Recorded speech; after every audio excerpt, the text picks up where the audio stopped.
بما ان ماتش مصر ونيوزيلندا النهارده، فانا شايف والله العظيم ان نيوزيلندا دي فرقه سهله جدا ونكسبها 2 3 مستريح. انا بس كل اللي معصبني اني بشوف مدربين كبار طالعين على التلفزيون بيقولوا لك ان المفروض حسام حسن يلعب بنفس تشكيله بلجيكا. انا الموضوع ده معصبني جدا، لان بلجيكا بتلعب بطريقه ونيوزيلندا بتلعب بطريقه تانية. بلجيكا كلنا شفناها خطورتها جايه من على الاطراف، انما نيوزيلندا خطورتها من العمق.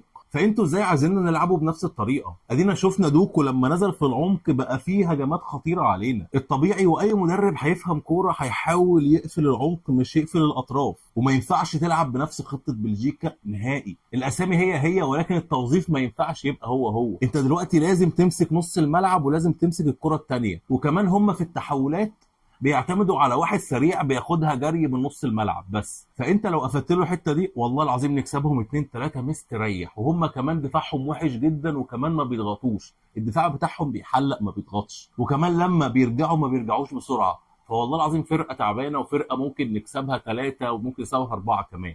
بس حسام حسن كده يركز ويتكتك لها كده زي ما تكتك لماتش بلجيكا. وانا شايف ان حسام حسن التكتيك اللي عمله في ماتش بلجيكا احسن تكتيك اتعمل في اول ماتش في كل المجموعات اللي اتلعبت. وانا متاكد ان ده لو مدرب تاني والله العظيم كان العالم كله اشاد بالتكتيك بتاعه.